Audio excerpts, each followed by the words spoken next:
मार्कुस रचित सुसमाचार अध्याय 7। परंपरा पालन का प्रश्न। तब फरीसी और कुछ शास्त्री जो यरूशलेम से आए थे उसके पास इकट्ठा हुए और उन्होंने उसके कुछ चेलों को अशुद्ध अर्थात बिना धोए हाथों से रोटी खाते देखा, क्योंकि फरीसी और सब यहूदी पूर्वजों की परंपरा पर चलते हैं और जब तक भली भांति हाथ नहीं धो लेते तब तक नहीं खाते, और बाजार से आकर जब तक स्नान नहीं कर लेते तब तक नहीं खाते।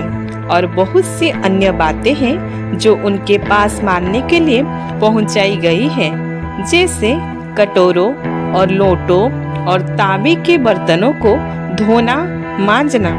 इसीलिए उन फरीसियों और शास्त्रियों ने उससे पूछा, तेरे चेले क्यों पूर्वजों की परंपराओं पर नहीं चलते और बिना धोए हाथों से रोटी खाते हैं?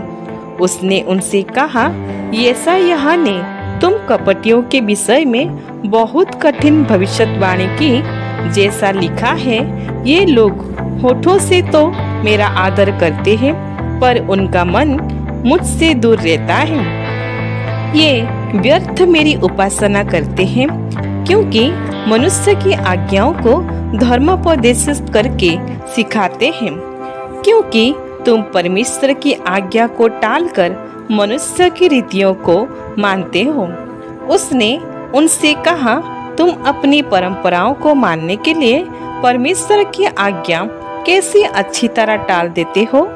क्योंकि मूसा ने कहा है, अपने पिता और अपनी माता का आदर कर, और जो कोई पिता या माता को बुरा कहे वो अवश्य मार डाला जाए।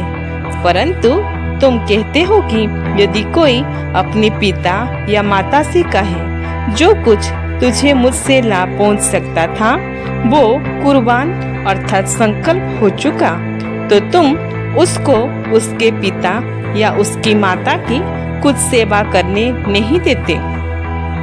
इस प्रकार तुम अपनी परंपराओं से, जिन्हें तुमने ठहराया है, परमेश्वर का वचन टाल देते हो और ऐसे ऐसे बहुत से काम करते हो।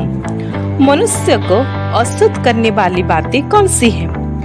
मनुष्य को अशुद्ध करने वाली बातें ये हैं। तब उसने लोगों को अपने पास बुलाकर उनसे कहा, तुम सब मेरी सुनो और समझो।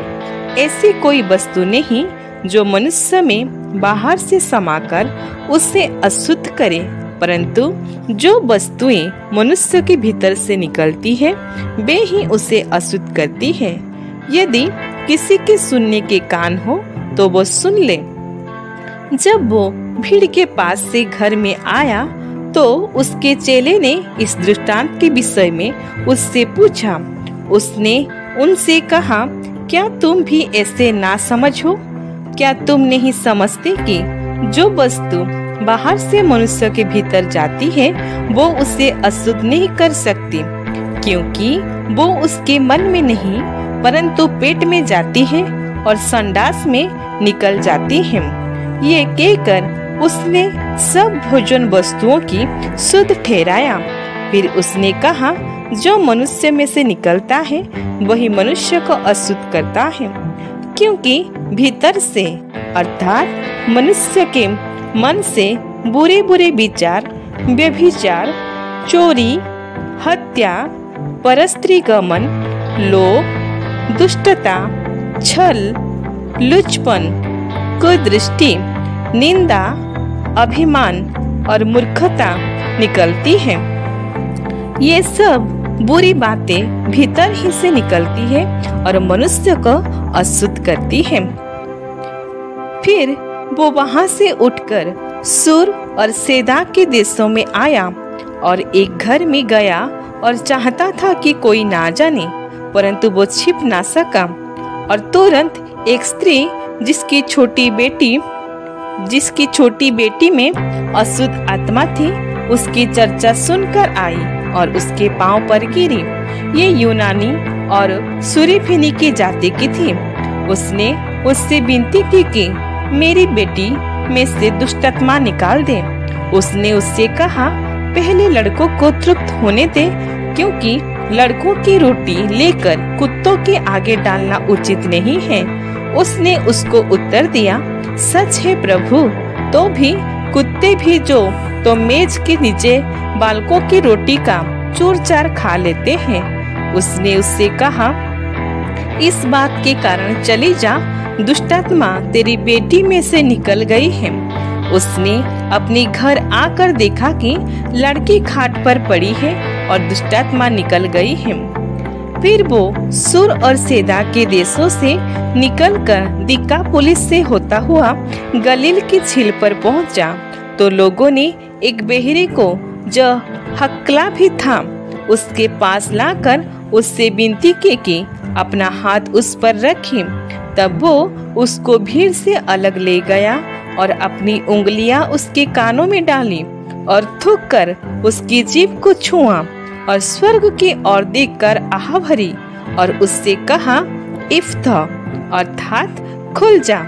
उसके कान खुल गए और उसकी जीभ भी की गंठी भी खुल गई और वो साफ साफ बोलने लगा।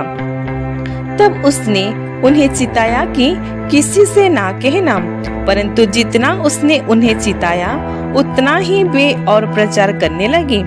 वे बहुत ही आश्चर्य में होकर कहने लगे, उसने जो कुछ किया सब अच्छा किया है। वो बहरों को सुनने की और गूंगे को बोलने की शक्ति देता है। ईश्वर इस छोटी सी वचन के द्वारा हम सभी को बहुतायत से आशीष दे। आमीन।